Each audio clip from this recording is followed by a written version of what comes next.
Are you dating casually or anyone special? Well, guys, and instead of calling me Natalie Barbu, they called me Natalie Baboon. This is who I am, take it or leave it. Hi everyone, welcome back to today's video.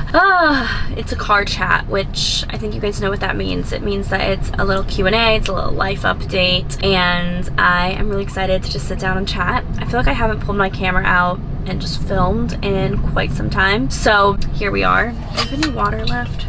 Okay, I like to do these with like a drink.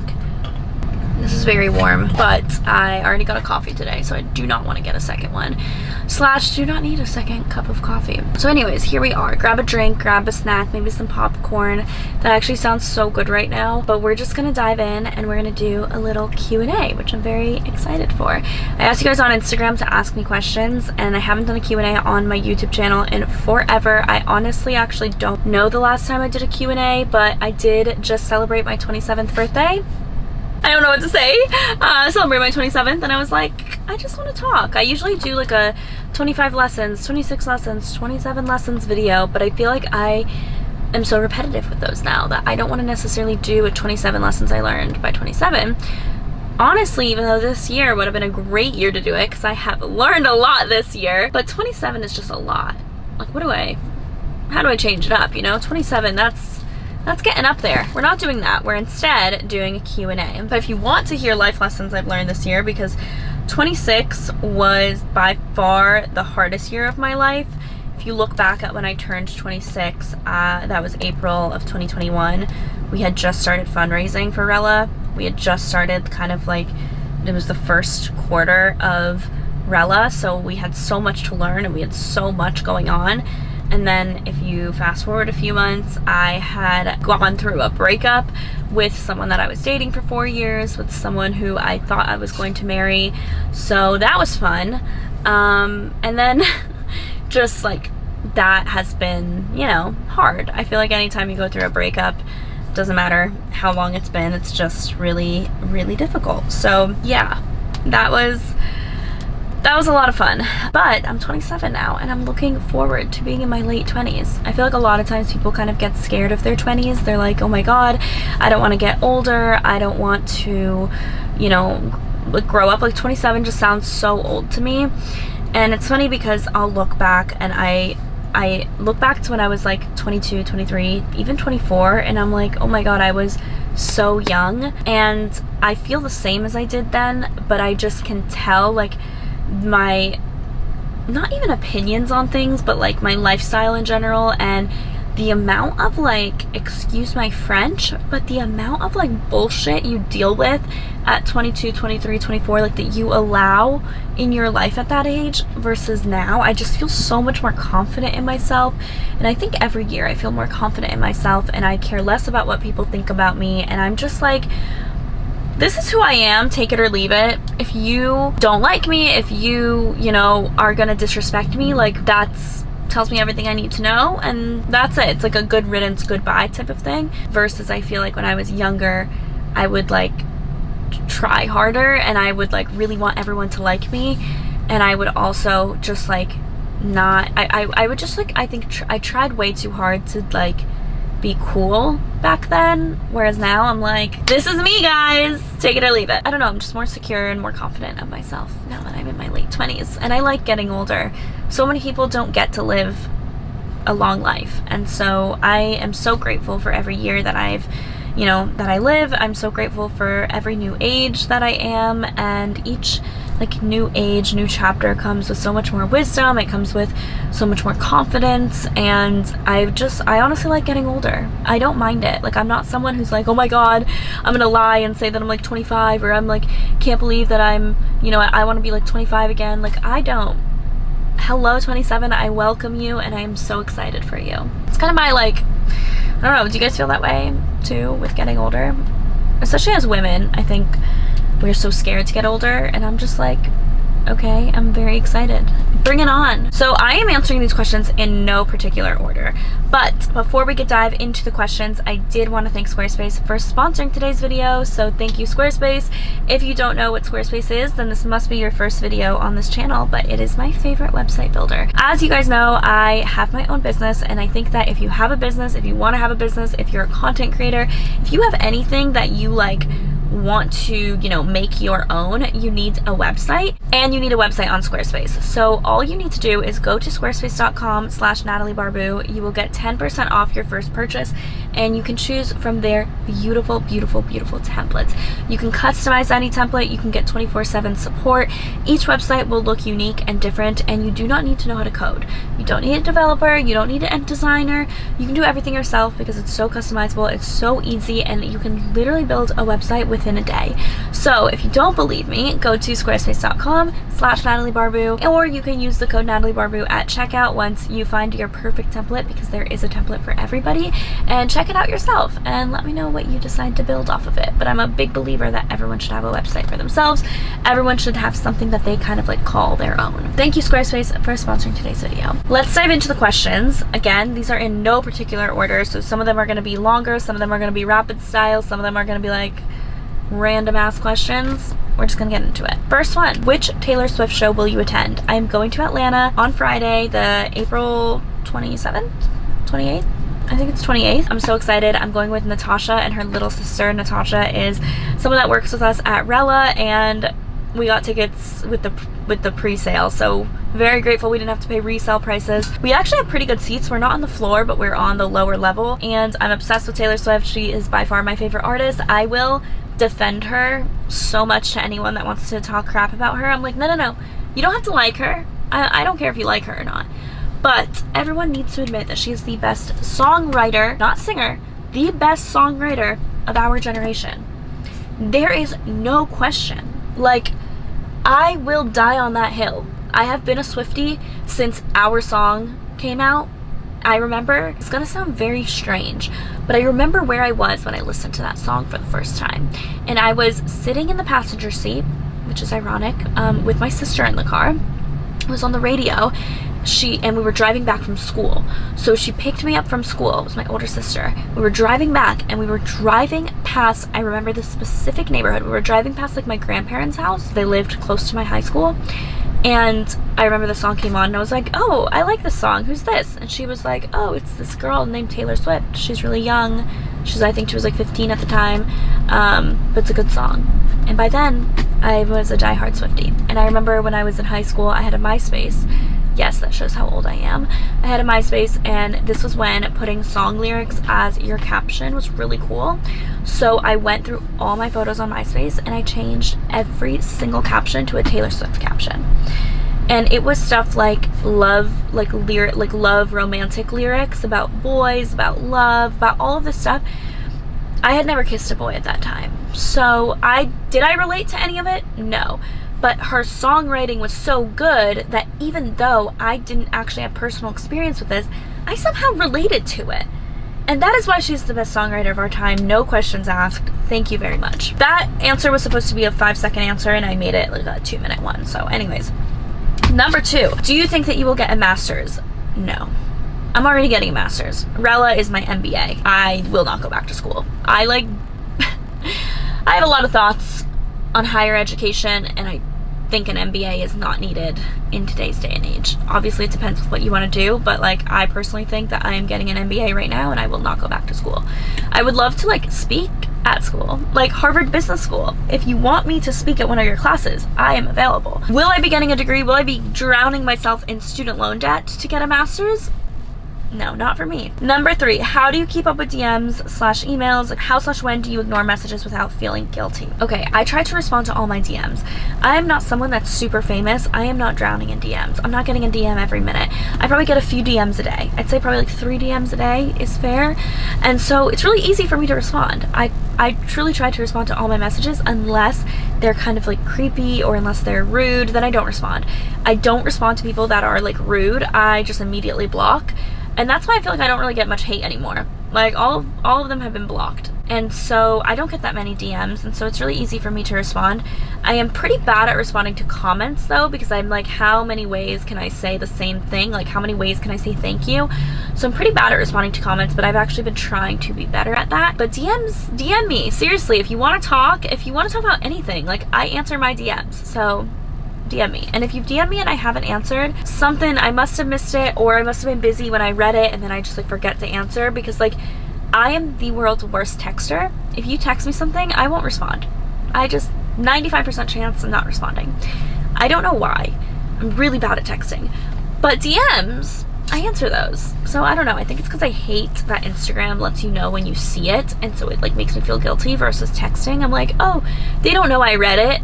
It's like, yeah, they do. You didn't respond in 3 days. You definitely have read it. But yeah, I don't know. I'm just really bad at texting. Are you dating casually or anyone special? Well, guys, am I dating? No, not at all. Not in the slightest. I'm not on any dating apps. I got rejected from Raya. If anyone has a Raya contact, let me know, because I am a little confused. I had referrals. I don't know what's going on. I hear that that's not even a good dating app, but like, just my ego, like, I'm like, why did I get rejected? So I don't know. But no, I'm not on Hinge. I was on Hinge for like a second, just because I honestly wanted like an ego boost. Like, I would match with guys and then I would just never respond to them, because I was like, I don't know what to say to you. What do I say? So no, I'm not on any dating apps, and just the thought of like going on a date right now with someone that I don't know, that I met on a dating app, is like my idea of hell right now. Like, that's a nightmare to me. So no, but I kind of want to feel that like little excitement again, you know? Like, I do miss that feeling. So I'm hoping that when I go out, when I go to the grocery store, when I go to walking on a park, like when I go out with friends, like, I'm just hoping that I meet people out, and I'm like putting myself out there in that way, and I'm being receptive, you know, to like making eye contact and smiling at people and all of this stuff. But dating apps, no. I don't know if I'll ever be a dating app person, to be honest. I like meeting people in person so much better. Tips for getting out of a deep rut and getting inspired with life again. Ugh, this one's hard, but I honestly think taking a break helps more than anything. If you are in a deep rut, take a break, read books, watch YouTube videos, listen to podcasts, listen to people that are inspiring, and read and consume content that's inspiring, but not too much. Don't drown yourself in content. Take a full break. Like, go outside, go on walks, hang out with friends. Don't feel guilty not working. And then I think that eventually you will miss it. For example, for me, I've been on a YouTube rut for a while. I kind of stopped doing it for a little bit, like not fully, but I've like taken some bigger breaks than normal, and I get re-inspired. I'll watch someone's vlog and I'm like, wait, let me pick up my camera and let me vlog. Or I'll hang out with my friends and I'm like, dang, I wish I was vlogging this. And then that just like re-inspires me, versus when you feel forced to do it and you're like, ugh, I don't want to do this. I don't want to do this. I don't want to do this. That's not inspiring, you know? How do you balance your social/work life on the weekdays? My calendar that I live by, and also if you are commuting to work, I think it's different, because my social life when I'm not commuting, when I'm working from home, is a negative. I don't like to do anything. But my social life when I'm commuting is actually much more vibrant, because I don't want to drive in rush hour traffic, so I'll try to make plans like around the office after work. So I'll do dinner, I'll do drinks, I'll hang out with friends. Like, I try to make plans so that I don't have to sit in traffic. So I'll use excuses like that to like make plans with people. So, but also I live by my calendar, and so that's kind of been what I've been doing. But I have like strict, like from 9 to 5, I do not like to make plans with people. Like, that is my work life. But after work, kind of, I want to like, you know, do something fun and exciting. I don't just want to like go back and be at home or like sit in traffic for an hour and a half. I'd rather, you know, hang out with a friend for an hour and then only sit in traffic for 30 minutes, or not even sit in traffic, like commute for 30 minutes. So I'll try doing things like that, and I'll try like making excuses to hang out with people like that. Are you happy where you are in life right now that you've achieved so many accomplishments? This is very nice. It's funny because I just did a podcast episode on imposter syndrome, which all of you need to listen to. It's coming out this week, so I think by the time this episode comes out, or by the time this video comes out. But yes, like, I am happy with where I am. I've been really practicing contentment, and I am very happy. But I feel like I always want more, and so I've tried to practice contentment and being like, you know what I've already achieved is so amazing, and I need to acknowledge that, while also having that other part of me that's striving for more and hoping for more. So I've kind of had that like push and pull where I'm like, I want more, but I'm also very happy with where I am. So it's something I've been practicing, and it's something that's not always evident, but I've been trying to get better at it. If you were to give a message to your 10-year-old self, what would it be? Truthfully, I don't remember myself at 10 years old. I was moving to North Carolina from Fort Lauderdale at around like 9-10 years old. So I don't have advice for my 10-year-old self, but I could give myself advice for my 10-year-ago self. So when I was 17, I think that's more relevant. I say this in almost every time I reflect on my life back in high school, but it would be to care less about what people think about you. Obviously that comes with age, but I was so insecure at 17. I wanted guys to like me. I wanted girls to like me. Like, I wanted to have so many friends. I wanted to have people interested in me because I felt like growing up in middle school and high school, I didn't have that. Like, I was always kind of ignored by guys. I was always so insecure about my body. I was like so tiny. I didn't have any curves.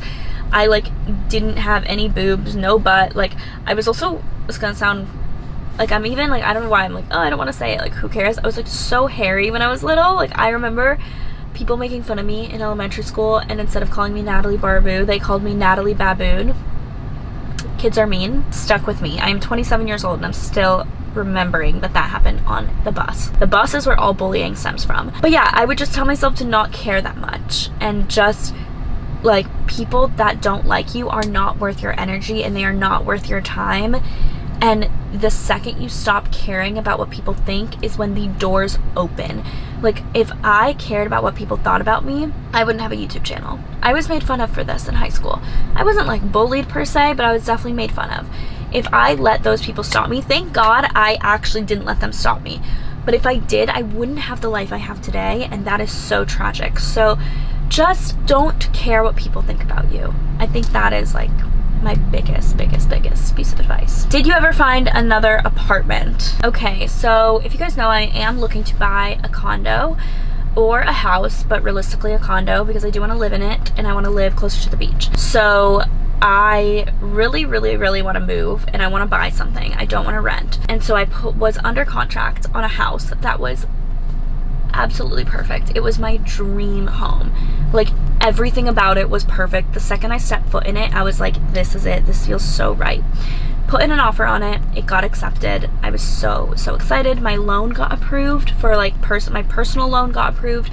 They just needed to appraise it, which means the bank comes in and says like, how much is this house worth? Because they're not going to give you a loan if the house is not worth what you put down for it. Or they'll give you a loan, but then you have to put down in cash like the remainder of it if it didn't appraise for what you offered. So I offered a certain amount and it appraised for way less than I offered. And I was like, this is really weird. Like, okay, maybe a little bit less, but this is really weird that it appraised for this much less. Lo and behold, the appraiser measured the house at 1,000 square feet. It's listed at 1,250 square feet. So I was like, oh, the appraiser measured it wrong. It's 1,200 square feet, like it's 1,250 square feet. So if we get it appraised at the right square footage, then it will appraise for what I offered, because like the price per square foot would have been like what I offered. So then we get someone else to come in to do another appraisal. Still 1,000 square feet.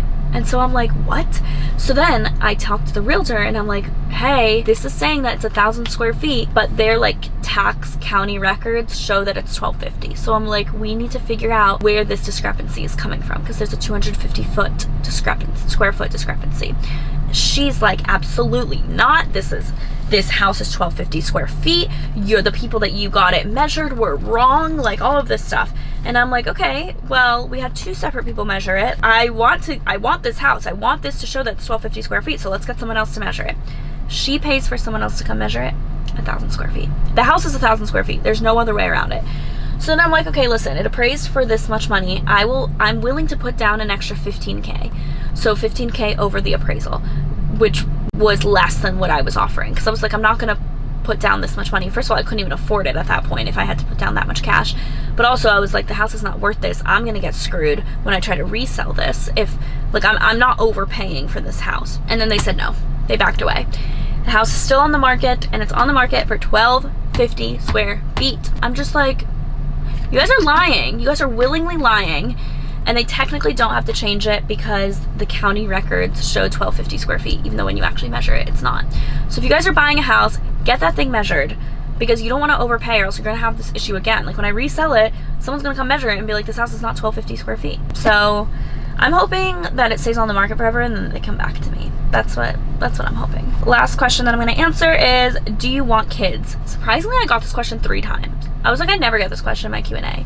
The answer is yes, I really want kids. I'm so excited to be a mom. I am so excited to be a mom. Like I want like 3 or 4 kids, I think, because I grew up with 3 siblings. There was 4 of us, so I kind of want what I had. But yeah, I really want to be a mom. I'm so excited, and I know that as women, you know, as we get older, that's something we have to think about a little bit more. And I am 27, but for some reason that just like doesn't worry me. I'm like, I'll have them when I have them, and I'm so excited to have a little family. Like I'm actually really excited for the first time ever. I used to not be excited about this. I always knew I wanted kids, but I was never like excited about them.